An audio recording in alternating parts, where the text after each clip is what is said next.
Hi hello నమస్తే, నేను మీ Ashok Regotti. Welcome to top Telugu TV. ఈరోజు మనతో పాటు ఒక ప్రముఖ వ్యక్తి మనతో పాటు ఉన్నారు. ఆయన ఎవరనేది మీకు పరిచయం చేయడానికి ముందు ఆయన చేసిన కొన్ని కార్యక్రమాలు మీకు నేను తెలియజేయాలనుకుంటున్నాను. అవి ఏమిటంటే, ఈ మధ్యకాలంలో కరోనా సమయంలో ఎంతమంది ఇబ్బంది పడ్డారో మనందరికీ తెలిసిందే. కొంతమంది ప్రాణభయంతో పాటు బంధువుల దగ్గరికి వెళ్ళడానికి కూడా ఇబ్బంది పడ్డ సమయంలో ఆయన మాత్రం ఏ ప్రాణాన్ని కూడా లెక్క చేయకుండా కరోనా వచ్చిన కొన్ని గ్రామాలకి ఆయన డైరెక్ట్గా వెళ్ళి వాళ్ళకి కావాల్సిన వైద్య సదుపాయాలు అయితేంది, ఆహార ధాన్యాలు అయితేంది అన్నీ కూడా ఆయన అందించడం జరిగింది. అంతేకాకుండా భద్రాద్రి కొత్తగూడెం జిల్లాలో ఉగ్ర రూపం దాల్చిన గోదావరి వల్ల కొన్ని గ్రామాలు నీట మునిగిపోయింది. వెళ్ళటానికి రహదారులు కూడా లేని సమయంలో ఒక పడవ తీసుకొని ఆ గ్రామాలకు వెళ్ళి వాళ్ళకి కావాల్సిన ఆర్థిక సహాయం అయితేంది, వాళ్ళకి కావాల్సిన అవసరానికి కావాల్సిన ఆహార ధాన్యాలు అయితేంది, లేదా వాళ్ళ బట్టలు కానీ దుప్పట్లు కానీ ప్రతిదీ కూడా వాళ్ళకి ఇవ్వడం జరిగింది. అంతేకాకుండా ఆస్ట్రాలజీలో డాక్టరేట్ పొందిన ప్రముఖ వ్యక్తి, అలాగే విశ్వగురు వరల్డ్ రికార్డు కూడా వాళ్ళు సొంతం చేసుకున్నారు. ఇంకా ఎన్నో కార్యక్రమాలు చేసి ఎంతో మందికి సుపరిచితులయ్యారు. ఈ మధ్య కాలంలో ఏ పేపర్లో చూసినా, ఏ సోషల్ మీడియాలో చూసినా తన గురించే ఎక్కడ చూసినా వినపడుతుంది. తను ఎవరనేది మీకు పరిచయం చేయడం కోసం ఈరోజు మన స్టూడియోకి స్వామీజీని తీసుకురావడం జరిగింది. తను కొంతమంది స్వామీజీ అంటారు, కొంతమంది భగవంతుడు అంటారు, మరి కొంతమంది గురువు గారు అంటారు. వాటెవర్ ఏదైనప్పటికీ మంచి చేసే ప్రతి ఒక్కరు కూడా దైవంలాగా నిలిచారు. కాబట్టి ప్రతి ఒక్కరి గుండెల్లో ఆయన ఒక భగవంతుల్లా నిలిచిపోయాడు. ఆయన ఎవరో కాదు, డాక్టర్ కృష్ణ చైతన్య స్వామి. ఈరోజు మనతో పాటు ఉన్నారు. వారి మాటల్లోనే మరి మనం తెలుసుకునే ప్రయత్నం చేద్దాం. స్వామీజీ నమస్కారం. నమస్కారం అండి. స్వామీజీ, ఫస్ట్గా మిమ్మల్ని మేము ఏమని పిలవాలి అంటే, మాకు తెలిసిన వివరాల ప్రకారం మిమ్మల్ని కొంతమంది స్వామీజీ అంటారు, కొంతమంది భగవంతుడు అంటారు, మరి కొంతమంది గురూజీ అంటారు. మిమ్మల్ని ఏమని సంబోధించారు? మీకు ఏది ఇష్టం అయితే అది పిలవండి సార్. సో మేము గురూజీ అనాలనుకుంటున్నాం. బ్రహ్మాండంగా పిలవచ్చు. చెప్పండి గురూజీ, మీ గురించి మీరు చాలా కార్యక్రమాలు మీరు చేశారని చెప్పేసి విన్నాము. కరోనా కష్ట సమయాల్లో కూడా మీరు చాలా మంది దగ్గరికి వెళ్ళి వాళ్ళకి కావాల్సిన వైద్యానికి సంబంధించిన మందులు అవన్నీ కూడా మీరు అందించారని చెప్పేసి తెలిసింది. ఆ సమయంలో మీరు ప్రాణాన్ని తెగించి అక్కడికి వెళ్ళాల్సిన అవసరం ఏమొచ్చింది అసలు? అంటే కరోనా విపత్కర పరిస్థితి అనేటువంటిది ప్రతి ఒక్క అంటే ఈ ప్రపంచంలో ప్రతి ఒక్కరూ ఇబ్బంది పడుతున్నటువంటిది అండి. మనం ప్రత్యేకంగా వెళ్ళి సేవ చేయాల్సినటువంటి పరిస్థితులు ఎందుకు వచ్చాయంటే, ఉభయ తెలుగు రాష్ట్రాల్లో చాలా ప్రాంతాల్లో శ్రీనిసింహ సేవా వాహిని ద్వారా అనేక మంది భక్త కుటుంబాలు ఉన్నారు. వాళ్ళలో కొంతమంది ఇబ్బంది పడుతున్నారని తెలిసినప్పుడు మన వంతు సహాయ సహకారాలు ఏదైనా చేయాలి అనేటువంటి సంకల్పంతో మనం ఈ కరోనా విపత్కర పరిస్థితుల్లో మనం సేవా కార్యక్రమాలు ప్రారంభం చేశాం. కొన్ని గ్రామాలే కరోనా వచ్చి ఇబ్బంది పడుతున్నటువంటి సమయంలో వారికి సంబంధించినటువంటి ఆహారాన్ని కావచ్చు, లేకపోతే నిత్యావసర వస్తువులు ఇవ్వాలి అనేటువంటి సంకల్పంతో ప్రారంభం చేసుకొని ముందుకు వెళ్ళడం జరిగింది. ఈ కరోనా పూర్తయ్యే లోపల ఆ భక్త కుటుంబం యొక్క సహకారంతో లక్షలాది మందికి ఆహారాన్ని అందించేటువంటి కార్యక్రమం చేశాం. వేలాది మందికి నిత్యావసర వస్తువులు కావచ్చు, మందులు కావచ్చు, ఇవన్నీ కూడా భగవద్ అనుగ్రహం చేత అందించడం జరిగిందండి. ఆ సమయంలో మీరు ఏమైనా ఇబ్బందులు ఎదుర్కొన్నారా? కరోనా అంటేనే ఇబ్బంది.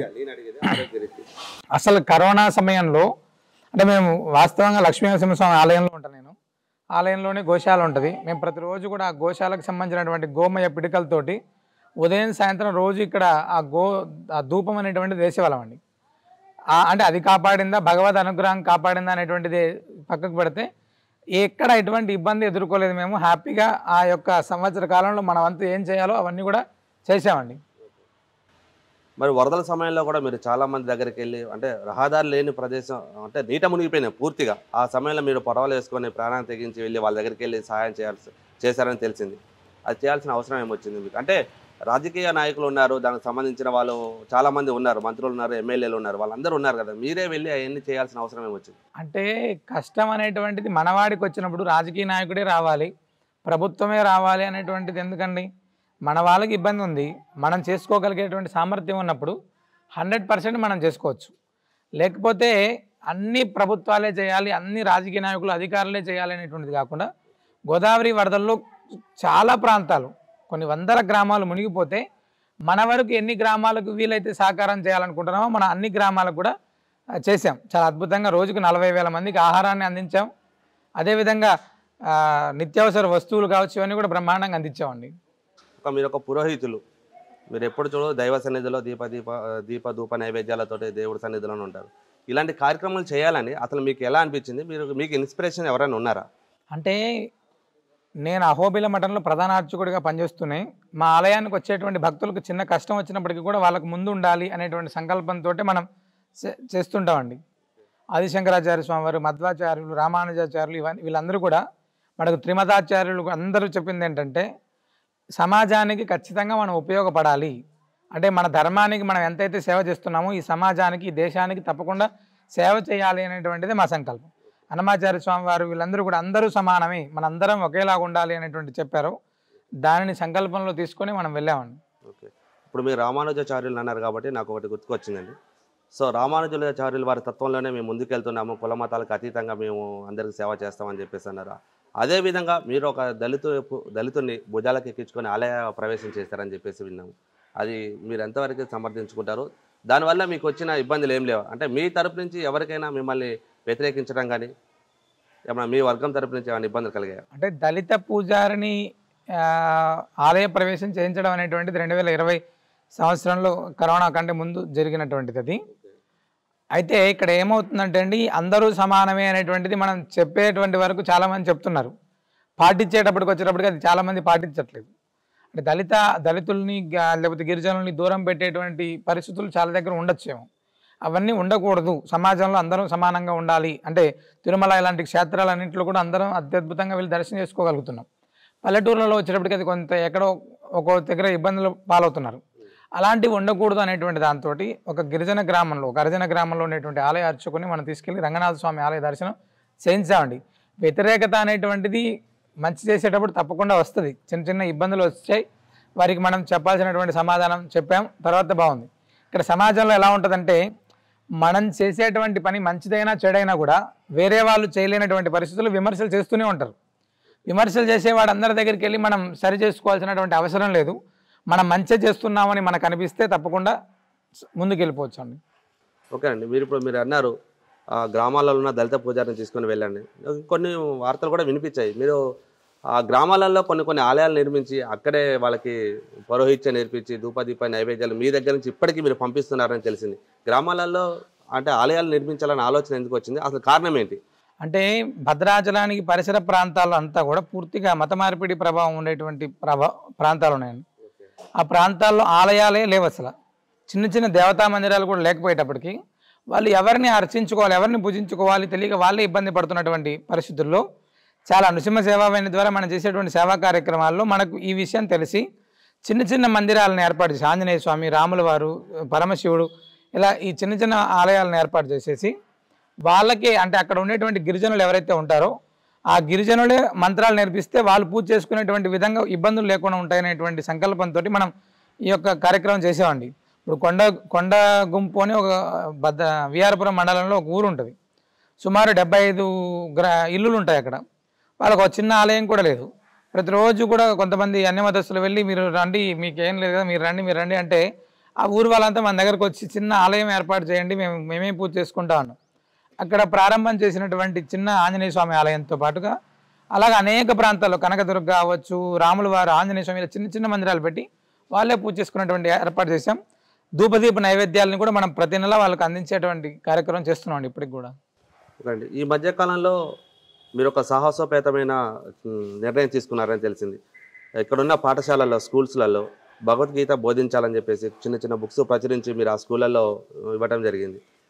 అటువంటి సాహసోపేతమైన కార్యక్రమాలు చేయాలని ఎందుకు అనిపించింది? ఎందుకు సాహసోపేతం అంటున్నానంటే, నేను స్కూల్స్ అంటే ప్రతి ఒక్కరు అన్ని మతస్థులు ఉంటారు, అన్ని మతాలకు సంబంధించిన వాళ్ళు ఉంటారు. సో భగవద్గీత అంటే హిందువులకి చాలా ముఖ్యమైనది, చాలా దైవంగా భావిస్తారు. దాన్ని మీరు ఆ స్కూల్లో ప్రచురించాలనే ఆలోచన మీకు ఎందుకు వచ్చింది అసలు? అంటే భగవద్గీత అనేటువంటిది చిన్నపిల్లాడి సమయంలోనే వాడికి అందులో ఉండేటువంటి సారాంశంకి అర్థం అవుతే వాడి జీవితం చాలా అద్భుతంగా ఉంటుందండి భగవద్గీతకు సంబంధించిందిగా. అంటే స్కూల్స్ పరిధిలో అన్య మతస్థులు ఎవరైనా అంటే నేర్చుకునేటువంటి పిల్లల్లో చాలామంది, ఇప్పుడు మేము నేర్పించేటువంటి పిల్లల్లో కూడా చాలామంది ఇతర మతస్థులు కూడా ఉన్నారు, నేర్చుకుంటున్నారు వాళ్ళు కూడా. అంటే మనం ఎవరిపైన రుద్దట్లేదు, మీరు నేర్చుకోవాల్సిందే అని కాదు.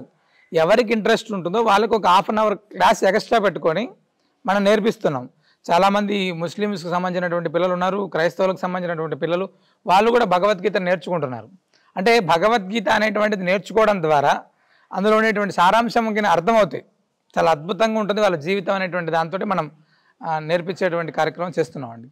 సో ఆ సమయంలో ఆ స్కూల్ పేరెంట్స్ అంటే పిల్లల పేరెంట్స్ తరపు నుంచి కానీ లేదా స్కూల్ యాజమాన్యం తరపు నుంచి కానీ ఎటువంటి ఇబ్బంది ఎదురవ్వలేదు? మనం స్కూల్ యాజమాన్యాలని వాళ్ళ తల్లిదండ్రులని సంప్రదించిన తర్వాతే నిర్ణయాలు తీసుకునేవన్నీ. అంటే స్వతహాగా తీసుకొని మనం చెయ్యాలి అనేటువంటిది కాదు. మన స్కూల్స్లో మనం ఎవరైతే రిప్రజెంటేషన్ ఇచ్చామో వాళ్ళు ఎవరైతే ఇష్టం ఉంది మాకు అంగీకారం అని తెలిపినటువంటి వాళ్ళకి మాత్రమేనండి. అంటే 500 మంది పిల్లలు అంటే 500 మంది నేర్చుకోరు కదా, అందులో 100 మంది 50 మంది 70 మంది నేర్చుకుంటారు. అలా ఈ ప్రాంతంలో మన వంతు చేస్తున్నామండి. ఓకే, ఆ భగవద్గీత బోధించేది ఎవరు మరి ఆ స్కూళ్ళలో? దానికి సపరేట్గా వాలంటీర్స్ని ఏర్పాటు చేసాం భగవద్గీత నేర్పించడానికి. అంటే మీరు సపరేట్గా పెట్టారా? మేమే పెట్టామండి. నృసింహ సేవావాహిని ద్వారానే వాళ్ళ ముందు శిక్షణ పొందిన తర్వాతనే నేర్పిస్తున్నారు. సో దానివల్ల మీకు ఎటువంటి ఇబ్బంది అయితే కలగలేదు ఇప్పటివరకు? మంచి కార్యక్రమం, చాలా మంది సహకరిస్తున్నారు, అద్భుతంగా జరుగుతుంది ఇది. ఇంకొక ముఖ్య విషయం, మీరు ఎన్ని సేవా కార్యక్రమాలు చేస్తున్నారు కదా, కొంతమంది చెప్తున్నారు కృష్ణ చైతన్య స్వామి అనేటతను ఈ సేవా కార్యక్రమాలు చేసేది రాజకీయంలోకి వెళ్ళటం కోసమే అని అంటున్నారు. అది అందులో ఎంతవరకు నిజం ఉంది? రాజకీయాలు వెళ్ళాలంటే సేవా కార్యక్రమాలు చేయక్కర్లేదు సార్. అంటే రాజకీయాల్లోకి వెళ్తే ఇంకెక్కువ చేయొచ్చు కదా? రాజకీయాల్లోకి వెళ్తే సేవలు ఏం చేయరు, సొంత సేవలు చేసుకోవడానికి సరిపోతుందండి. అక్కడ బయట వాళ్ళకి సేవలు చేసేటువంటివి ఏమి ఉండవు, అవన్నీ పేరుకి మాత్రమే. ఇందులో ఉండేటువంటి అంటే ఇక్కడ ఉండేటువంటి ఆనందం మళ్ళీ మీరు ఏం చెప్తున్నారంటే బురదలోకి వెళ్ళమంటున్నారు. మేము మంచిగా కడుక్కొని జాగ్రత్తగా బయట ఉండి అన్ని సమాజానికి ఉపయోగపడేలాగా ఉన్నాం. రాజకీయం అంటే 100% బురద. ఓకే, అంటే మనం ఈ మధ్యకాలంలో సినిమాలో కూడా చెప్తుంటారు రాజకీయం ఎట్లా చేయాలంటే ఒక మంచి చెరువుని చూసుకొని అక్కడంతా మొత్తం గెలికేసి ఏదో నాశనం చేయాలి అంటుంటారు చూసారా, అలాగా ప్రస్తుతం ఉన్నటువంటి పరిస్థితులన్నీ ఉన్నాయండి. అంటే ఇప్పటి వరకు ఉన్న రాజకీయ నాయకులు సేవా కార్యక్రమాలు చేయట్లేదని ఉద్దేశం మీరు? అట్లా అనట్లేదండి, ఎవరిష్టం వాళ్ళది. అంటే నాకు అవసరం లేదంటున్నాను నేను. అంటే రాజకీయాలు అనేటువంటిది ఎలా ఉంటుందంటే ఎత్తుకు పై ఎత్తులు వేసుకుంటూ వెళ్ళిపోవాలి తప్ప, నేను చాలా మంచోని, నేను ఆ కాలాలు 1950, 60, 70లోనే వెళ్ళిపోయాయి. 70ల తర్వాత ఏంటంటే నేను ఎలా గెలవాలి, నేను ఏం చేయాలి అనేటువంటి తప్ప ప్రజలకు ఎలా ఉపయోగపడాలనేటువంటి పరిస్థితులు చాలా తక్కువగా ఉంటాయండి. చాలా తక్కువ మంది ఉంటారు, ఉండొచ్చు, తక్కువ మంది ఉంటారు. అసలు మీ స్వస్థలం ఎక్కడండి? మీరు ఎక్కడ నుంచి వచ్చారు, లేకపోతే స్వస్థలం మీరు ఇక్కడ భద్రాచలమేనా? మాది అనంతపురం జిల్లా అండి. అనంతపురం జిల్లాలో ఒక చిన్న గ్రామం కునుకుంట్ల అని చిన్న గ్రామం. మేము రైతు బిడ్డలం, 100% ఇప్పటికి కూడా మేము వ్యవసాయం చేస్తున్నాం. అంటే అహోబిల మఠంలో ప్రధాన అర్చకుడిగా భద్రాచలం వచ్చాం, ఇక్కడ స్థిరపడిపోయాం. మీరు ఆస్ట్రాలజీలో డాక్టరేట్ పొందారని చెప్పేసి విన్నాము. సో మీరు ఆస్ట్రాలజీలో డాక్టరేట్ పొందారు, మీ దగ్గరికి చాలామంది సాయంత్రం అయితే క్యూ కడతారు వాళ్ళ యొక్క జాతకాలు చెప్పించుకోవడం కోసం అని చెప్పేసి. వాళ్ళ దగ్గర నుంచి ₹1 కూడా మీరు ఆశించారని తెలిసిందే, నిజమేనా? అంటే జ్యోతిష్యం అనేటువంటిది సంపాదించుకోవడానికి నేర్చుకుంటే సంపాదించుకోవచ్చు, సంపాదించుకోక్కర్లేదు. నలుగురికి ఉపయోగపడాలి అనుకుంటే ఎటువంటి డబ్బులు తీసుకోక్కర్లేదండి. మేము ఇప్పటికి నాకు తెలిసి నేను 15 సంవత్సరాల నుంచి చెప్తున్నాను, 15 సంవత్సరాల నుంచి కూడా ఎప్పుడు ఎవరితో డబ్బులు తీసుకోకూడదనే చెప్తున్నాను. అలా డబ్బులే తీసుకోవాలనుకుంటే లక్షల కాదు కోట్లాది రూపాయలు డబ్బులు వచ్చేటివి. ఇప్పటికి తీసుకుంటే మీరు చేసే సేవా కార్యక్రమంలో కొంచెం హెల్ప్ అవుద్ది కదా? నేనేమంటున్నా అంటే నా దగ్గరికి వచ్చేటువంటి వాడికి అప్పుడే చాలామంది ఇబ్బంది పడి ఆర్థికంగానో ఆరోగ్యంగానో హాస్పిటల్లో ఏదో రకంగా ఇబ్బంది పడి ఉంటారు. వాళ్ళ దగ్గర అతను ఇబ్బంది పడుతున్నాడు కాబట్టి మన దగ్గరకు వస్తారు. ఆ పడుతున్నటి వాడి దగ్గర మళ్ళీ నేను ఎందుకు తీసుకోవాలి? అసలు వాడే ఇబ్బంది పడుతున్నాడంటే వాడి దగ్గర నుంచి మళ్ళీ డబ్బులు ఆశించి వాడి మానసికంగా వాడి ఇబ్బంది పడడానికి ఎందుకు మనం అంతా? ఆ సంపాదించాలనేటువంటి ఆశ మన దగ్గర లేనప్పుడు వాళ్ళ దగ్గర నుంచి తీసుకోవాల్సిన అవసరం కూడా లేదు కదా. ఓకే, మంచి విషయం అది. సరే, మీకు ఇన్ని కార్యక్రమాలు చేస్తున్నారు, మీరు ఆస్ట్రాలజీలో మీరు ఎవరి దగ్గర కూడా ₹1 ఆశించట్లేదు, ఎవరి దగ్గర ఎవరిని కూడా మీరు అడగట్లేదు. సరే, ఇన్ని సేవా కార్యక్రమాలు చేయడానికి చాలా ఖర్చు అవుద్ది కదా, సో ఆ డబ్బంతా మీకు ఎక్కడి నుంచి వస్తుంది అసలు?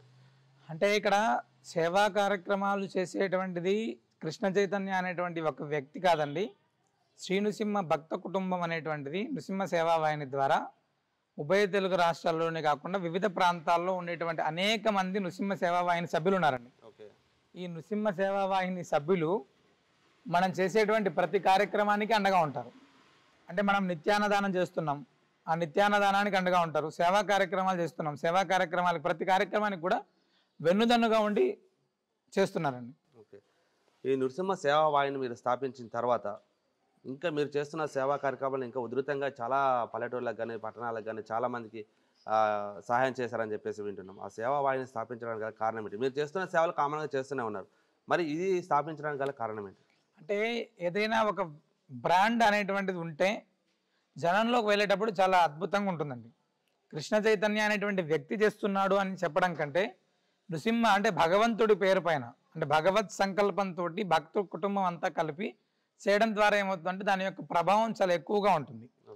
ఆ విధంగానే మనం నృసింహ సేవావాహిని అంటే భగవంతుడి యొక్క చేసేటువంటిది ఆయన పేరు మీద ఒక ప్రవాహంలాగా వెళ్ళాలి అనేటువంటి దాంతో ఆ పేరు పెట్టుకొని చేస్తున్నాం. ఓకే, మీరు చెప్పిన దానికి బయట కొంతమంది అంటున్న దానికి విరుద్ధంగా ఉంది. అది కృష్ణ చైతన్య స్వామి స్వలాభం కోసమే స్థాపించారు అంటున్న వ్యక్తులకి మీరేం చెప్పదలుచుకున్నారు? కృష్ణ చైతన్య స్వామిది కాదు ఇది. నేను అదే చెప్తాను మీకు. శ్రీనుసింహ సేవావాహిని అంటే ఒక ఓన్లీ కృష్ణ చైతన్యది కాదు. శ్రీనుసింహ సేవావాహిని అనేటువంటి వ్యవస్థ వేలాది మంది నృసింహ భక్త కుటుంబాంది ఫస్ట్. అందులో నేను ఒక ఫేస్, అంటే ముందు ఒక వ్యక్తి ఉండాలి కాబట్టి నేను ముందు ఉండి వెళ్ళడానికి ఏదైతే దారి వేసుకుంటా, గురువు అన్నారు మీరు, దేవుడు అన్నారు, స్వామి అన్నారు ఇందాక, ఆ గురువు లాగా నేను ఒక దారి వేసుకుంటూ పోతే నాతో పాటు అందరూ దాంట్లో వస్తున్నారు. అంతే తప్ప ప్రత్యేకంగా చైతన్యకు సంబంధించిందో లేకపోతే ఇంకో ఎల్లయ్యకో పుల్లయ్యకో సంబంధించినటువంటి వ్యవస్థ కాదు ఇది. కొన్ని లక్షలాది కుటుంబాలది నృసింహ సేవావాహిని, ఇంక్లూడింగ్ ఇప్పుడు మీరు వచ్చి అందులో సేవ చేస్తే మీది కూడా అది. అంటే ఇక్కడ తీసేటువంటి ఈ కెమెరాకి సంబంధించినటువంటి వాళ్ళది వచ్చి సేవ చేస్తే వాళ్ళది కూడా. అంటే ఎవరు అందులో ఉండి మేము చేస్తామనుకునేటువంటి ప్రతి ఒక్కరిది అది. అయితే ఇప్పుడు నృసింహ సేవా వాహిని అనేది ఒక ఆంధ్ర తెలంగాణలోనే ఉందా, ఇంకా వేరే రాష్ట్రాల్లో కూడా ఏమైనా ఉన్నదా, మరి స్థాపించాలని అనుకుంటున్నారు ఏమన్నా? మేము అశ్వమేధ యాగం ప్రారంభం చేశాం సార్. ఓకే, అశ్వమేధ యాగం అనేటువంటిది ఒక తెలంగాణలో ప్రారంభం చేసాం, ఆంధ్రాలో అడుగు పెట్టాం, కర్ణాటకలో అడుగు పెట్టాం, తమిళనాడులో అడుగు పెట్టాం, ఛత్తీస్గఢ్లో అడుగు పెట్టాం. భగవంతుడి దయ వల్ల కాశ్మీర్ టు కన్యాకుమారి ఖచ్చితంగా వెళ్తాం. కాశ్మీర్ నుంచి కన్యాకుమారి దాకా ప్రతి కుటుంబానికి నృసింహ సేవావాహిని తీసుకెళ్లేటువంటి వరకు ఈ అశ్వమేధ యాగం ఆగదు.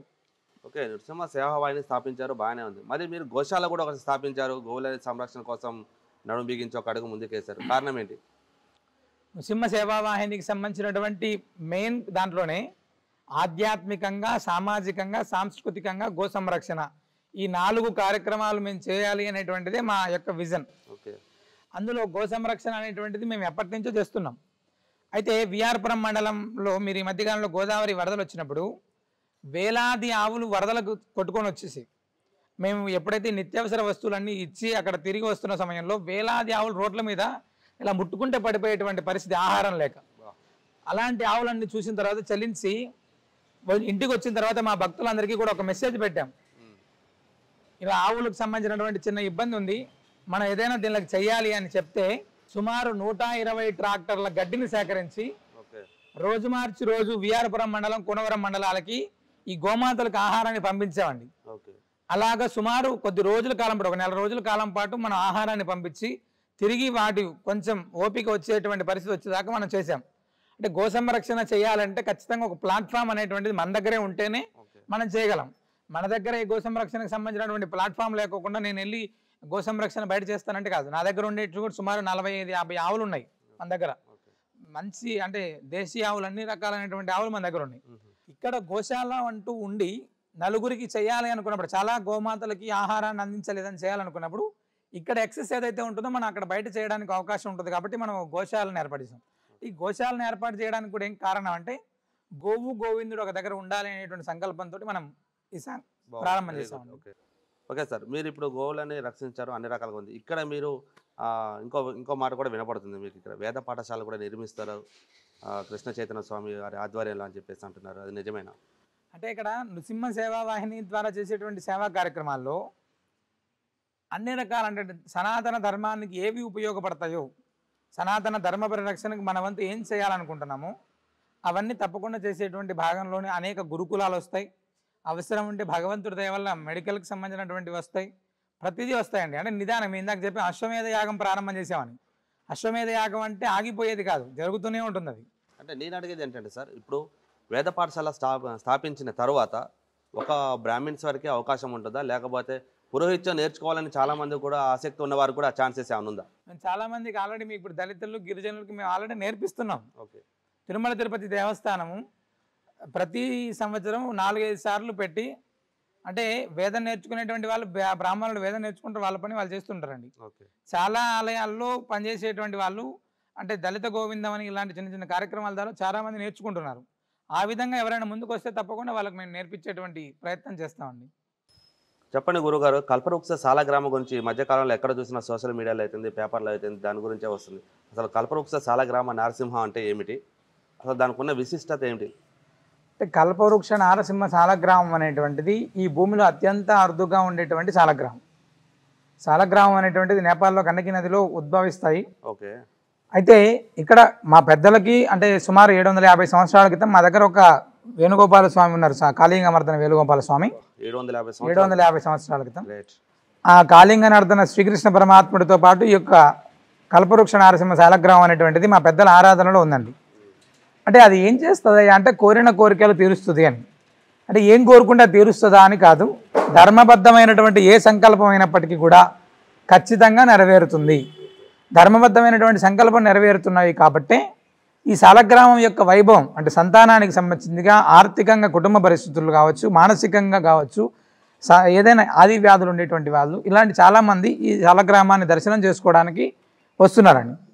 అయితే ఇది మా ఇంట్లో నిత్యారాధనలో ఉండేటువంటి శాలగ్రామం. అది చాలామంది భక్తులు వచ్చి మేము ఎప్పుడైనా విశేష ఆరాధనలు చేసేటప్పుడు వచ్చి దర్శనం చేసుకునేటువంటి వాళ్ళు. అయితే ఈ మధ్యకాలంలో దాని యొక్క ప్రభావం దశ దిశలా వ్యాప్తి చెందిన తర్వాత ఎక్కువ మంది వస్తుంటే మన నిత్యాన్న ప్రసాద నిలయంలో దర్శనానికి ఉంచాం భద్రాచలంలో. అలా కాకుండా దానికే ఒక ఏర్పాటు చేయాలి అనేటువంటి సంకల్పంతో గత 10 రోజుల క్రితమే మనం ఇక్కడ అత్యద్భుతమైనటువంటి గోవుని గోవిందుడిని అంటే శాలగ్రామాన్ని గోమాతని దర్శించుకొని ఒకేసారి ఈ రెండింటికి ప్రదక్షిణ చేసేటువంటి కార్యక్రమం చేయాలి అనేటువంటి సంకల్పంతో అద్భుతంగా ఒక గోశాల నిర్మాణం చేశాం. అయితే శాలగ్రామానికి సంబంధించిందిగా మీరు అన్నారు సోషల్ మీడియాలో వస్తుంది బాగాని, నాకు మంచి జరిగింది కాబట్టి నేను ఇంకొకరికి చెప్పడానికి అవకాశం ఉంటుంది.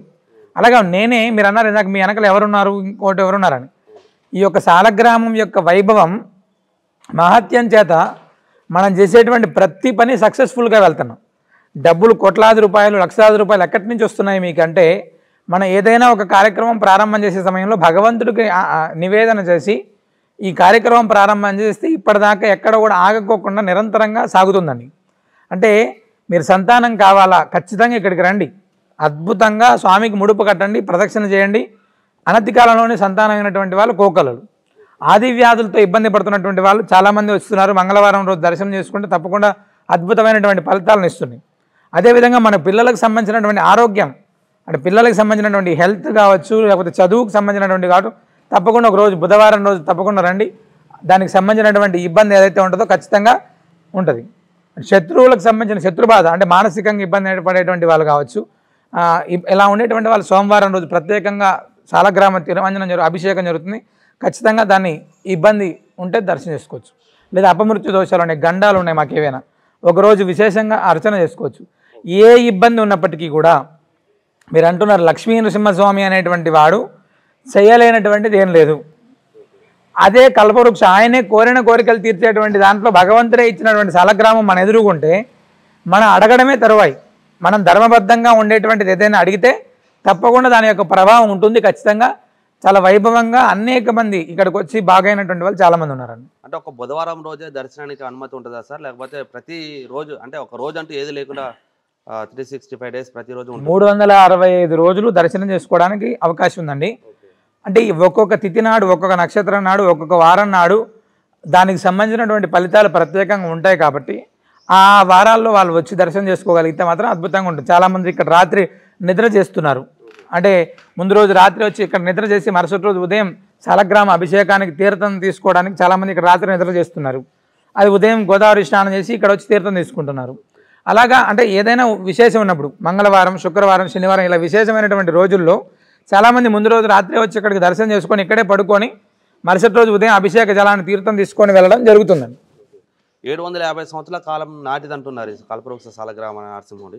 దాన్ని మీరు ఎలా ప్రొటెక్ట్ చేస్తున్నారు? అంటే ఆ పురాతన కాలం నాటి అంటే ఎవరికైనా సరే కొంతమందికి ఆలోచన రీతి వేరేలా ఉంటుంది, ఏదో అతీతమైన శక్తులు ఉన్నాయని చెప్పేసి మీరే అంటున్నారు. అలాంటి దాన్ని మీరు ఎలా కాపాడుకుంటూ వస్తున్నారు ఇప్పటి వరకు కూడా? అంటే 750 సంవత్సరాల నుంచి మా తాతలు ముత్తాతలు అందరూ కూడా అంటే సుమారు 35-40 తరాలు ఇప్పటిదాకా దాన్ని రక్షించుకుంటూ వచ్చారండి. వాళ్ళందరూ రక్షించలేని మనం రక్షించలేకపోవడానికి ఏమి ఉండదండి. ఇప్పుడు ఇంకా జాగ్రత్తగా రక్షించుకోవడానికి అన్ని ఆలోచనలు కూడా మారుతున్నాయి కదా, 100% మారుతున్నాయి. దానికి తగ్గట్టుగానే మనం వాటికి రక్షణ ఏర్పాట్లు అన్నీ ఉన్నాయి, ఇబ్బంది ఏం లేదండి. ప్రతిరోజు కూడా ఇక్కడ వాచ్మెన్లు ఉంటారు, అందరూ ఉంటారండి. ఓకే. అంటే ఈ కల్పవృక్ష నారసింహ శాలగ్రామం మీ దగ్గరే ఉందా, మన భారతదేశంలో ఇంకెక్కడైనా ఉందా? కల్పవృక్ష నారసింహ శాలగ్రామం అనేటువంటిది భూమిలోనే అత్యంత అరుదుగా దొరికేటువంటిది. ఫస్ట్ ఓకే, ఈ దేశంలో ఉండొచ్చేమో కొన్ని, కానీ భగవంతుడు అనుగ్రహించినటువంటిది, భగవంతుడు ఇచ్చినటువంటిది ఇది. అది ఉండదు కదా. శాలగ్రామాలు చాలా ఉంటాయి, ప్రతి వైష్ణవ ఆచార్యులు అర్చన చేసే దాంట్లో ఉంటాయి. అదే దాంట్లో నారసింహ శాలగ్రామాలు ఉంటాయి, సుదర్శన శాలగ్రామాలు ఉంటాయి, లక్ష్మి ఉంటాయి, అన్నీ ఉంటాయి. కానీ భగవంతుడే అనుగ్రహిస్తే, భగవంతుడే ఈ శాలగ్రామాన్ని మీరు ఆరాధించండి అయ్యా, ఈ ప్రాంతంలో సుభిక్షంగా ఉంటుంది అని అనుగ్రహిస్తే దాని యొక్క ప్రభావం ఇంకెంత అద్భుతంగా ఉంటుంది. అది అండి దాని యొక్క గొప్పతనం. చూసిన తర్వాత చాలా మంది కూడా ఏదైనా ప్రొటెక్షన్ కావాలని మీరు ఏమైనా కోరుకుంటారు అంటే వేరే విధంగా వెళ్తుంది చాలా మంది కూడా, ఓహో ఇంత శక్తివంతమైంది తన దగ్గర ఉంది కదా వాళ్ళ సొంతం చేసుకోవాలని చాలా ప్రయత్నాలు చేస్తారు కదా. అలా ఏముండదండి. అంటే అట్లా సొంతం చేసుకోవడానికి ఎందుకు ఉంటుందండి, ఇది మా వంశపారంపర్యంగా వచ్చేటువంటిది. అంటే అడిగి తీసుకునేది వేరే సార్, మీరు మీ వంశపారంపర్యంగా వచ్చేది వేరే. కాకపోతే నేను చెప్పేదంటే మీకు కరెక్ట్ డైరెక్ట్ అర్థమైందండి. చెప్పాలంటే ప్రొటెక్షన్ ఆల్రెడీ మా నృసింహ భక్త కుటుంబమే దానికి పెద్ద ప్రొటెక్షన్ అండి. అలాంటి ఇబ్బందులు ఏం లేవు. దానికి సంబంధించినటువంటి అలారం లాక్లు అన్ని ఎక్కడెక్కడ గవర్నమెంట్ తరఫు నుంచి ఎటువంటి ఇబ్బంది రాలేదు. అంటే పురావస్తు ఎప్పుడో పాతకాలం నాటిది అనేసరికి గవర్నమెంట్ వాళ్ళు దృష్టి పెడతారు కదా. అలా ఏముండదు. ఎందుకు ఉంటుందండి, అంటే వంశపారంపర్యంగా ఆరాధన చేసుకునే వాడికి ఏం సంబంధం అండి. మనం ఎక్కడైనా శిథిలావస్థల ఆలయాలు ఇవన్నీ కాదు కదా, ఈ వంశపారంపర్యంగా వచ్చేటువంటి దానికి వాళ్ళకేం సంబంధం ఉండదండి. ఓకే సరే, ఈ కల్పవృక్ష సాలగ్రామానికి దర్శించుకోవడానికి ఇన్ని వేల మంది చాలా మంది వస్తున్నారు కదా, వాళ్ళందరినీ మీరు ఎలా డీల్ చేస్తున్నారు, ఎలా సాధ్యపడుతుంది వీళ్ళందరినీ మీరు జనాన్ని మొత్తం కంట్రోల్ చేయటం? అంటే వచ్చేటువంటి ప్రతి భక్తుడికి ఇక్కడ ఏం కావాలి, తీర్థం కావాలి, స్వామివారి చందనం ప్రసాదం ఇస్తారా, చందనం ప్రసాదం కావాలి. ఈ రెండు సఫిషియెంట్గా దొరుకుతున్నప్పుడు ఇబ్బంది లేదు. స్వామివారి ప్రసాదం అంటే మన దగ్గర నిత్యాన్న ప్రసాద నిలయం ఉంది. ఆ నిత్యాన్న ప్రసాద నిలయంలో అద్భుతంగా వాళ్ళు భోజనం చేసుకోవచ్చు, ఇబ్బంది లేవు. ఇంకా భక్తులకు కావాల్సింది అదే కదా, ఇక్కడికి వస్తే తీర్థం దొరుకుతుంది, స్వామివారి చందనం దొరుకుతుంది, స్వామివారి మంత్రాక్షతలు దొరుకుతాయి, స్వామివారి ప్రసాదం దొరుకుతుంది. వచ్చిన ప్రతి ఒక్కరికి దొరికేటప్పుడు ఇంకా ఇబ్బంది ఏముంటుందని, మా భక్త కుటుంబం చాలామంది ఉన్నారు, మన దగ్గర పనిచేసేటువంటి వాళ్ళు చాలామంది ఉన్నారు. వీళ్ళందరూ వ్యవస్థ ఒక మార్గంలోనే వెళ్తున్నాయి అన్నీ కూడా. సార్ మీరు తీర్థాలంటే నాకు గుర్తుకొచ్చింది సార్, అంటే ఈ కల్పవృక్ష సాలగ్రామ తీర్థం తీసుకుంటున్నారని చెప్పేసి వాళ్ళు చాలామంది బాటిళ్లలో కూడా పట్టుకొని వెళ్తున్నారు. కారణం ఏంటి, అసలు ఆ తీర్థం తీసుకోవడం వల్ల వచ్చే లాభాలు ఏంటి చెప్పండి? అంటే కల్పవృక్ష నారసింహ సాలగ్రామానికి సంబంధించినటువంటి అభిషేక జలాన్ని మనం ఎలా ఉపయోగిస్తారంటే, ముందు ఆ అభిషేక జలాన్ని ప్రోక్షణ చేసుకోవడం, తర్వాత అది మన ఇంటికి తీసుకెళ్ళిన తర్వాత మనం చేసేటువంటి స్నానంలో దాన్ని ఆ తీర్థాన్ని కలుపుకొని స్నానం చేసేటువంటిది కొంతమంది, ఆ అభిషేక జలాన్ని తీర్థంగా తాగడం కొంతమంది, చాలామంది వాళ్ళ ఇళ్లలో ప్రోక్షణ చేసుకోవడం కొంతమంది. ఈ మూడు చేయడం ద్వారా ఏమవుతుందంటే మన శరీరంలో ఉండేటువంటి ఏదైనా దోషాల ప్రభావాలు ఉంటే అవి పోతాయి. శరీరం పైన స్నానం చేయడం ద్వారా ఉండేటువంటి ఏదైతే పట్టుకున్నాయో అవన్నీ కూడా పోతాయి. అదేవిధంగా మన ఇంట్లో ఉండేటువంటి ఏదైనా దుష్ట ప్రభావాలు ఏవైతే ఉంటే అవన్నీ పోతాయి. ఈ సాలగ్రామ తీర్థాన్ని ఈ మూడు రకాలుగా ఉపయోగిస్తే చాలా అద్భుతమైనటువంటి ఫలితం ఉంటుందండి ఖచ్చితంగా. మన డిసెంబర్ 6 నుంచి డిసెంబర్ 10వ తారీఖు వరకు కూడా సాలగ్రామానికి సంబంధించిన ఉత్సవాలు కొన్ని నిర్వహించారు.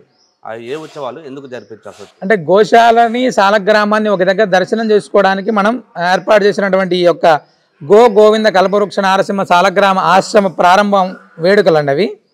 అంటే ఇక్కడ సాలగ్రామ తీర్థాన్ని సంతానం లేనటువంటి వాళ్ళు ఉన్నారు, సంతానానికి సంబంధించినటువంటి ఇబ్బంది ఉన్నటువంటి వాళ్ళు చాలామంది విశేషంగా వాళ్ళే వచ్చి సాలగ్రామానికి అభిషేకం చేయించుకొని ఆ తీర్థాన్ని తీసుకుంటే చాలామంది సంతానానికి సంబంధించినటువంటి ఇబ్బందులు ఉంటాయి, అవన్నీ కూడా అంటే గర్భదోషాలు ఏవైతే ఉంటాయో అవన్నీ తప్పకుండా పోతాయి అని చెప్పి సంతానం. రుణ బాధలకు సంబంధించిందిగా ప్రతి మంగళవారం చాలా విశేషంగా దానికి సంబంధించినటువంటి పూజ ఉంటుంది, రుణ విమోచనానికి సంబంధించిందిగా.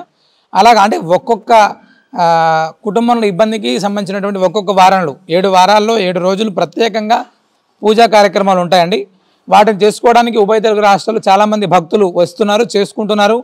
తప్పకుండా అనతి కాలంలోనే ఒక మండల కాలంలోనే దానికి సంబంధించినటువంటి ఫలితాన్ని పొందుతున్నారండి. ఈ కల్పవృక్ష నారసింహ సాలగ్రామానికి మొన్న 108 దివ్యక్షేత్ర జలాల నుంచి అభిషేకం చేశారని చెప్పి తెలిసింది. అంటే అది ఎవ్రీ ఇయర్ చేస్తూ ఉంటారా? అది చేసే విధానం ఏంటి, ఎప్పుడెప్పుడు చేస్తారు? అంటే మనము ఈ యొక్క సాలగ్రామాన్ని మా ఇంట్లో నుంచి నిత్యాన్న ప్రసాద నిలయంలో పెట్టాం. అక్కడ నుంచి కూడా దీనికి ప్రత్యేకంగా వేదిక ఏర్పాటు చేయాలని చెప్పి భద్రాచల క్షేత్రంలో మనం సపరేట్గా గోవింద కల్పవృక్ష నారసింహ సాలగ్రామ ఆశ్రమం అనేటువంటిది ఏర్పాటు చేసి ఇక్కడ భక్తులందరికీ అందుబాటులో ఉండాలి అని పెట్టుకున్నాం. అయితే ఇది పెట్టేటప్పుడు సాధారణంగా కాకుండా ఒక అద్భుతమైనటువంటి కార్యక్రమం ద్వారా జనంలోకి వెళ్ళాలి అనేటువంటి సంకల్పంతో మనం కాశ్మీర్ నుంచి కన్యాకుమారి దాకా ఉండేటువంటి అనేక పుణ్యనదుల జలాలని మనం సేకరించి సుమారు ఇది 15-20 రోజుల క్రితం నుంచి కూడా ఈ యొక్క జలాలన్నీ కూడా సేకరించి వాటిని మనం 108 నదుల జలాలతోటి స్వామివారికి 108 కలశాల తిరుమంజనం చేసామండి. చాలా అద్భుతమైనటువంటి కార్యక్రమం. అదేవిధంగా 108 కోట్ల రామనామ పుస్తకాలు రాయించాం. అంటే ఇది స్వామివారు జనంలోకి వచ్చే సమయంలో చాలా అద్భుతంగా ఉండాలి అనేటువంటి కార్యక్రమం అండి ఇవన్నీ కూడా. ఓకే, మీరు ఇప్పటివరకు నిత్యాన్నదానం అని చెప్పేసి అంటున్నారు కదా, నాకు చిన్న డౌట్ వచ్చింది పర్సనల్గా నాకు. సో భద్రాచలంలో నిత్యాన్నదానం జరుగుతూనే ఉంది రామాలయం వారి సన్నిధిలో.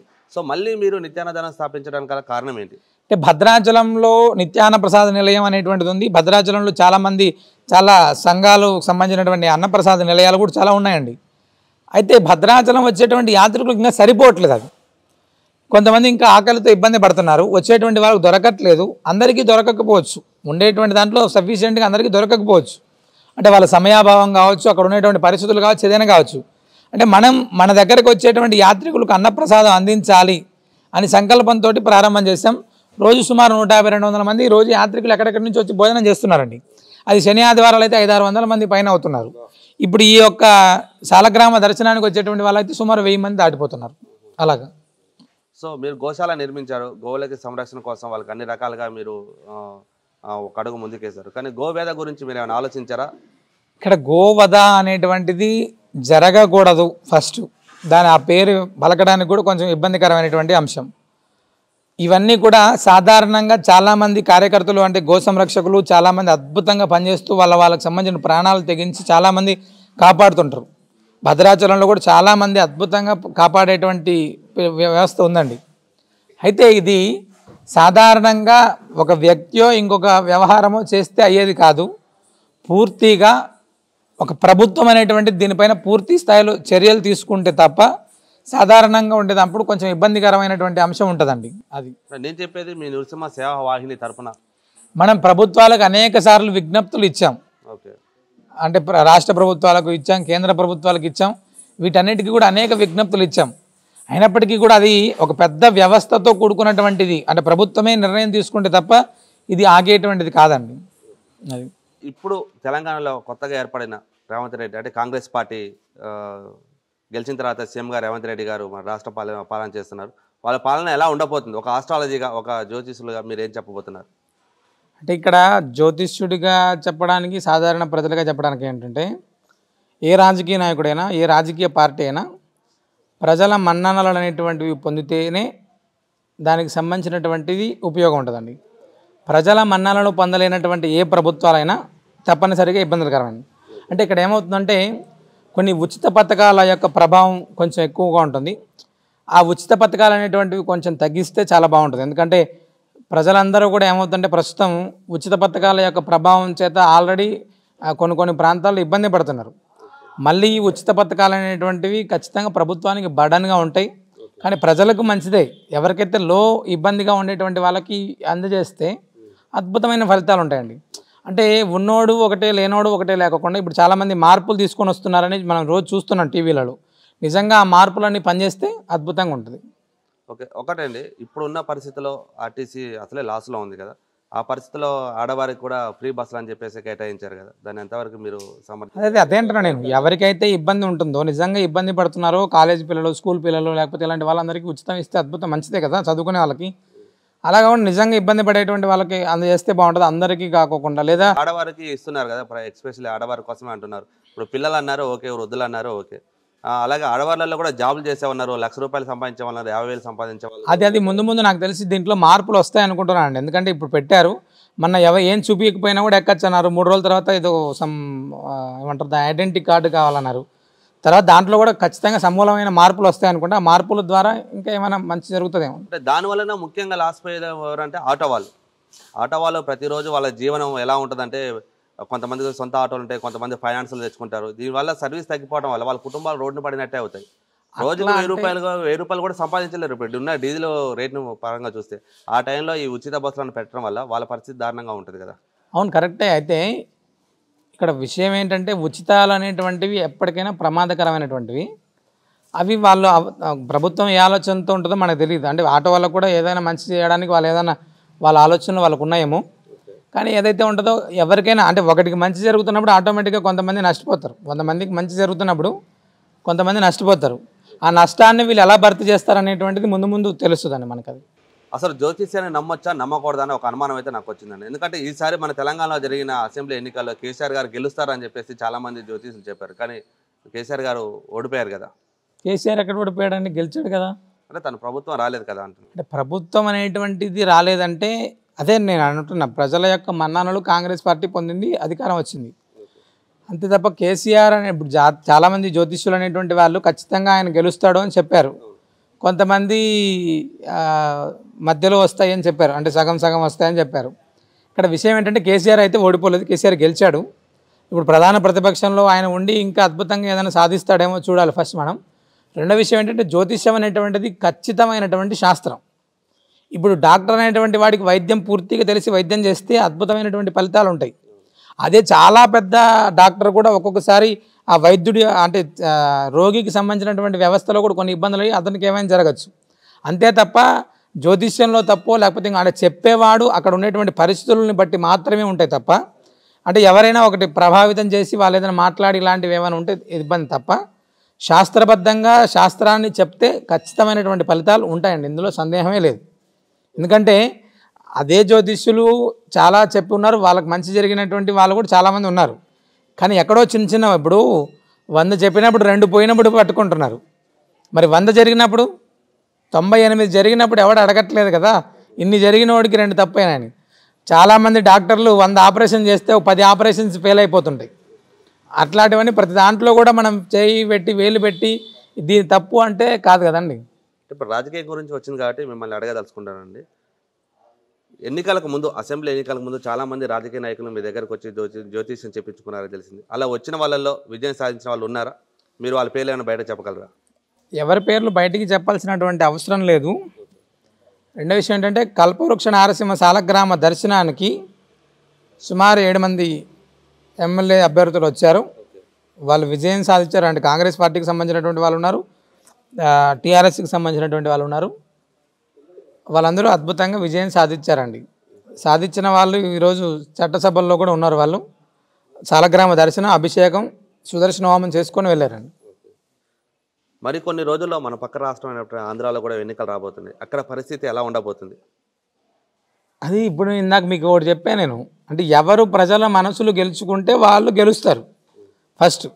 ఈ ప్రజల మనసులు గెలుచుకోలేకపోతే ఎవరైనా ఏ పార్టీ అయినా అధికారం రావచ్చు రాకపోవచ్చు. అంటే ప్రత్యేకంగా వీడే గెలుస్తాడు వీడే ఓడిపోతాడు ఇలాంటివి చెప్పడం నాకు కరెక్ట్గా నాకు నచ్చదండి. అది ఓకే. అంటే పర్సనల్గా అక్కడ పాలన ఎలా ఉంది, ఎలా ఉండబోతుంది? నాకు తెలియదు కదండి, నేను తెలంగాణలో ఉన్నా కదా. అంటే అక్కడ పాలన ఎలా ఉందో నాకెట్లా తెలుస్తుంది? అక్కడ ప్రజలను అడిగితే తెలుస్తుంది. అంటే మీరు అక్కడ నుంచి వచ్చిన వాళ్ళే కదా, ఆంధ్ర ఏరియా నుంచి వచ్చిన వాళ్ళు. అంటే ఇక్కడ ఏమవుతుందంటే అండి, ప్రభుత్వాలు అనేటువంటివి ప్రజల అవసరాలకు తగ్గట్టుగా వెళ్తుంటాయి చాలా వరకు. ఆ వెళ్తే గెలుస్తారు. అది ఓకే. మొత్తానికి జ్యోతిష్యం కరెక్ట్ అంటారు. జ్యోతిష్యం అనేటువంటిది 100 శాస్త్రం, అది పూర్తిగా శాస్త్రం, అది ప్రమాణమైనటువంటిది. మీకు మెడిసిన్ ఎంత ప్రమాణమైనటువంటిది, మీరు దాన్ని సమర్థించుకుంటున్నారని అనుకోవచ్చా? 100% సమర్థిస్తా సార్. నేను జ్యోతిష్యుడిగా కాకపోయినా ఒక భక్తుడిగా, ఒక ధార్మికుడిగా ఉండేటప్పుడు 100% నేను హిందువుగా సమర్థిస్తా. నేనేమంటున్నా అంటే ఎవడో అంటే చాలామంది మన పల్లెటూర్లలో అంటే కులానికి ఇంత అంటే తలాక్ గంటడు అని ఒక సామెత ఉంటుంది. అంటే ఒక వ్యక్తి చేసినటువంటిది ఆ మొత్తం అందరికీ ఆపాదిస్తారన్నమాట.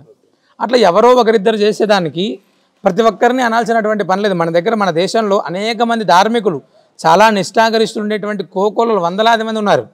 ఎవరో హైదరాబాద్లో ఉండేటువంటి ఒక 10 మంది జ్యోతిష్యుల్ని మీరు పట్టుకొని వచ్చి టీవీలో పెట్టేసి వీళ్ళు మాత్రమే గొప్ప, వీళ్ళు చెప్పిందే జరుగుతుంది అనేటువంటిది అబద్ధం అండి. వేదాలు చదువుకొని శాస్త్రాలు చెప్పుకొని ధార్మికంగా ఉంటూ సమాజానికి ఇంకా పరిచయం అంటే సమాజంలో ఎక్కడ ఎక్స్పోజ్ అవ్వకుండా ఉండేటువంటి వాళ్ళు వేలాది మంది జ్యోతిష్యులు ఉన్నారండి. వాళ్ళందరూ అద్భుతంగా చెప్తున్నారు, అద్భుతంగా జరుగుతున్నాయి. అంతేకాని నలుగురు చెప్పిందే జరుగుతుందని ఏం కాదు కదా.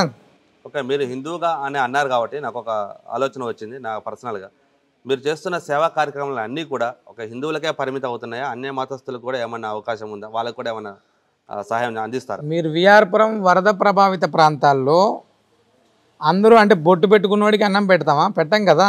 ఆకలి అయ్యేవాడికి అన్నం పెడతాం. అక్కడ ఉండేటువంటి పరిస్థితుల్లో వేలాది మంది నిరాశ్రయులయ్యారు. రోజుకు 35-40 వేల మందికి ఆహారాన్ని వడ్డించాం. అక్కడ ఎవరు ఏ మతమో తెలీదు, ఏ కులమో తెలియదు కదా. ఆకలి అయ్యేవాడికి అన్నం పెట్టాలి అనేటువంటిది మా కాన్సెప్ట్. అంటే నేను అడిగేది అంటే మీరు చేస్తున్న సహకారంలో అన్య మతస్థులు ఎవరైనా ఉన్నారా మీకు తెలిసి? మీ సేవ పొందిన వాళ్ళల్లో ఉన్నారా లేరా? అంటే ఈ మధ్య కాలంలోనే చర్ల మండలం దగ్గర ఆరు కొత్తగూడెం అనేటువంటి ఊర్లో పక్కన దానవాయిపేట అనే గ్రామంలో ఒక కన్వర్షన్ క్రిస్టియన్ ఇల్లు తగలబడిపోతే, మొత్తం 2-3 ఇల్లు తగలబడిపోతే ఇమీడియట్లీ నృసింహ సేవా వాహిని వారికి నిత్యావసర వస్తువులు, ఆహారం అన్ని పట్టుకొని వెళ్ళి ఇచ్చాం. ఆ ఇచ్చిన సమయంలో అతను అడిగాడు, ఏమంటే 4 రేకులు ఇప్పిస్తే మేము రేకులు వేసుకుంటామని. అతనికి మంచి చిన్న ఇల్లు కూడా మేము కట్టించి ఇచ్చాం. అన్య మతస్థులకు చేయరా అంటే కష్టంలో ఉండేటువంటి వాడికి ఎవరికైనా చేస్తాం. అక్కడ కులము మతము ఇంకొకటి ప్రమాణం కాదండి. ఓకే. అది కానీ హిందూ సనాతన సాంప్రదాయాన్ని పాటించేటువంటి వాళ్ళకి చేయడానికి మా వంతు ప్రయత్నం ఎక్కువగా చేస్తుంటాం. సనాతన ధర్మం అన్నారు కాబట్టి మరొక క్వశ్చన్ వేయాల్సి వస్తుంది మీకు. ఈ మధ్య కాలంలో సనాతన ధర్మం గురించి పెద్ద రచ్చ జరుగుతుంది. రచ్చ అయిపోయిందండి అది. సనాతన ధర్మం అంటే మీరు ఎలా దాన్ని సమర్థించుకున్నారు? సనాతన ధర్మం అంటే ఏంటి? అసలు ఆ సనాతన ధర్మం గురించి ఎందుకు ఈ మధ్య కాలంలో ఎప్పుడు లేని ఈ మధ్య కాలంలో ఎందుకు అంత రభస జరుగుతుంది? అంటే మనం రాత్రికి రాత్రి ఫేమస్ అవ్వాలంటే హిందువులను తిట్టాలి, ఓకేనండి. హిందువులకు సంబంధించినటువంటి వ్యవస్థల్ని రాత్రికి రాత్రి మనం ఏదైనా అద్భుతంగా సోషల్ మీడియాలో తెలియాలి మనం అంటే రాత్రికి కరుణానిధి స్టాలిన్ కొడుకు ఉదయనిధి స్టాలిన్ ఆయన ఈ మధ్యకాలంలో ఏదో ఒక దాంట్లో మలేరియా డెంగ్యూ లాగా పోల్చాడు ఆయన.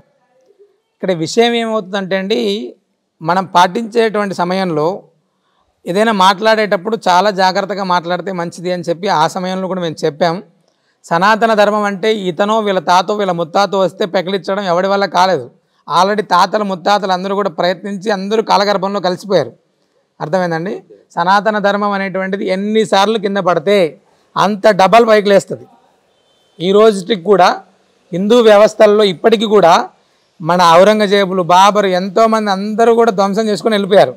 బ్రిటిష్ వాళ్ళు ధ్వంసం చేశారు 200 సంవత్సరాలు. ఏమైనా తగ్గిపోయిందా? ఇంకా అద్భుతంగా పనిచేస్తుంది. నలుగురికి అన్నం పెడుతున్నాం కదా. ఇప్పుడు మీరు ఈ మధ్యకాలంలో తమిళనాడులో వరదలు వచ్చాయి. తమిళనాడులో వరదలు వస్తే ఆకలయ్యేవాడికి అన్నం పెడుతుంది ఎవరండి? హిందూ సంస్థలన్నీ పనిచేసి బ్రహ్మాండంగా పెడుతున్నారు. మరి అదే సనాతన ధర్మమే కదా పెడుతుంది. అవన్నీ ఇక్కడ ఏమవుతుంటే పిచ్చి మాటలండి, పనికిరాని మాటలు అవన్నీ. అసలు సనాతన ధర్మం అంటే ఏంటి? మన పెద్దలు మనకు అందించినటువంటి వ్యవస్థ. అంటే మన తల్లిని పూజించేటువంటి వ్యవస్థ మనకు ఎక్కడి నుంచి వచ్చింది? నలుగురిని మనతో ఉండేటువంటి వాళ్ళని గౌరవించామని చెప్పి ఎక్కడి నుంచి వచ్చింది? అంటే మాతృదేవోభవ పితృదేవోభవ ఆచార్యదేవో మన వేదం ఏదైతే మనకి ఇచ్చిందో ఆ యొక్క పాటించేటువంటి విధానం అండి. మనం సంస్కృతి, మన నిత్య జీవన విధానమే సనాతన ధర్మం. ఈ వ్యాఖ్యలు అనుచిత వ్యాఖ్యలు చేసిన ఉదయనిధి స్టాలిన్కి మీరు ఎటువంటి సమాధానం చెప్తారు? ఆల్రెడీ చెప్పేసామండి ఆయనకి, ఆల్రెడీ చెప్తూనే ఉన్నారు. ఆయన మీ తరపున కృష్ణ చైతన్య స్వామి ఏం చెప్తున్నారు? కృష్ణ చైతన్య స్వామి ప్రత్యేకంగా ఇప్పుడు చెప్పేది ఏముందండి, ఆల్రెడీ అప్పుడే చెప్పేసాము. అంటే పనికిరాని మాటలు మాట్లాడి రాత్రికి రాత్రి హీరో అవ్వడం కంటే నలుగురు సమాజానికి ఉపయోగపడే మాటలు మాట్లాడితే చాలా బాగుంటుంది అని చెప్పాము ఆల్రెడీ. ఇప్పుడు కూడా మళ్ళీ అదే మాట చెప్తున్నాను. మీరు ఇందాక చెప్పారు మీరు ఇందాక చెప్పారు చాలా దూరం నుంచి ఇక్కడికి వచ్చి పడుకుంటున్నారు, నైట్ ఇక్కడ పడుకుని పొద్దున్న గోదావరిలో స్నానం చేసి వచ్చేసి గ్రామ దర్శనం చేసుకుంటున్నారు అని చెప్పి వాళ్ళు ముడుపులు కూడా కడుతున్నారని చెప్పేసి అంటున్నారు. ఆ ముడుపులు కట్టడంలో అందులో ఏం పెట్టి కడతారు? అసలు ఏంటి ఆ ముడుపులు కట్టడం అంటే ఏంటి? అంటే ముడుపు అనేటువంటిది సంతానానికి సంబంధించినటువంటి వాళ్ళు కావచ్చు, ఇంట్లో పరిస్థితులకు సంబంధించిన వాళ్ళు కావచ్చు. ఇక్కడ సాలగ్రామాన్ని నృసింహస్వామికి సంబంధించిందిగా 32 బీజాక్షరాలు ఉంటాయి నృసింహ మహామంత్రానికి. ఆ బీజాక్షరాలకు గుర్తుగా 32 రూపాయలని ఒక పసుపు వస్త్రంలో మనకి ఏదైతే సంకల్పం ఉందో అది ఒక పేపర్ పైన రాసి ముడుపు కట్టేసి ఒక 9 ప్రదక్షిణలు ఈ సాలగ్రామానికి గోమాతకు ప్రదక్షిణ చేసేసి ఆ హుండీలో సమర్పిస్తుంటారండి. అయిన తర్వాత మళ్ళీ వచ్చి దర్శనం చేసుకుంటాము అని చెప్పి స్వామికి ఒక విన్నపం. అది ఉభయ తెలుగు రాష్ట్రాల్లో చాలామంది వస్తున్నారు, దర్శనం చేసుకుంటున్నారు, కడుతున్నారు. చాలా అద్భుతంగా వాళ్ళ యొక్క కోరికలు కూడా నెరవేరుతున్నాయి. అంటే ముడుపు కట్టడం అనేటువంటి ప్రక్రియ ఏమవుతుంది, మన పెద్దల దగ్గర నుంచి వచ్చినటువంటి సాంప్రదాయం అది మన పెద్దల దగ్గర నుంచి ఆచరిస్తున్నారు. ఇప్పుడు మన తిరుమలకు వెళ్తే ఒక ముడుపు కట్టుకొని అక్కడ దర్శనానికి వెళ్ళి స్వామికి సమర్పిస్తుంటారు. అలాగే సాలగ్రామ దర్శనానికి వచ్చేటువంటి వాళ్ళు కూడా మనం ఏదైతే ఒక సంకల్పం చేస్తున్నామో ఆ సంకల్పం నెరవేరాలి అని చెప్పి స్వామికి ఒక విన్నపం అండి. అది భగవద్బంధువులందరికీ కూడా ఈ కల్పవృక్ష నారసింహ సాలగ్రామం యొక్క వైభవం తెలుసుకొని ఉభయ తెలుగు రాష్ట్రాల్లో నుంచి అనేక మంది ప్రాంత ప్రజలు భద్రాచల క్షేత్రానికి వస్తూ ఈ సాలగ్రామ దర్శనం చేసుకుంటున్నారు. అయితే భద్రాచలానికి వచ్చేటువంటి యాత్రికులకు కావచ్చు, ఈ సాలగ్రామ దర్శనం కోసం వచ్చేటువంటి యాత్రికులకు మేము చెప్పేటువంటిది ఏంటంటే, సత్సంకల్పం ఏదైతే ఉంటుందో మీ దగ్గర మంచి ధర్మబద్ధమైనటువంటి సంకల్పం ఉంటే మీ కుటుంబానికి సంబంధించిందిగా మీ యొక్క వ్యవస్థకు సంబంధించినటువంటి సంకల్పం ఏదైతే ఉంటుందో తప్పకుండా ఈ యొక్క సాలగ్రామ దర్శనం చేసుకొని గోవుకి గోవిందుడికి సాలగ్రామానికి గోమాతకి ఏకకాలంలో ప్రదక్షిణ చేసి స్వామి సన్నిధిలో విన్నపం చేసుకొని 9 ప్రదక్షిణ చేసి ఇక్కడ సాలగ్రామ తీర్థాన్ని తీసుకుంటే అద్భుతమైనటువంటి ఫలితాలు ఉంటాయి. ఇది మేము చెప్తున్నటువంటి మాట కాదు. చాలామంది ఇక్కడ స్వామి యొక్క అనుగ్రహాన్ని పొంది వాళ్ళ కుటుంబ సభ్యులు కూడా చాలా అద్భుతంగా ఉండేటువంటి వాళ్ళు చెప్పినటువంటి మాటలు. కాబట్టి ప్రతి ఒక్కరూ కూడా దర్శనం చేసుకునేటువంటి సమయంలో నియమబద్ధంగా అంటే సాంప్రదాయబద్ధంగా వచ్చి దర్శనం చేసుకొని తప్పనిసరిగా ఫలితాలు పొందుతారని విజ్ఞప్తి. Thank you sir. మీరు మీ అమూల్య సమయాన్ని మాకు కేటాయించి మా ప్రేక్షకులకి అలాగే ఉభయ తెలుగు రాష్ట్రాల్లో ప్రజలందరికీ కూడా మంచి విషయాలు బోధించారు. అలాగే కల్పవృక్ష సాలగ్రామ మహిమ గురించి కూడా, మీ నృసింహ సేవావాహిని చేస్తున్న కార్యక్రమాల గురించి కూడా మాకు క్లుప్తంగా వివరించినందుకు ధన్యవాదాలు. ధన్యవాదాలండి.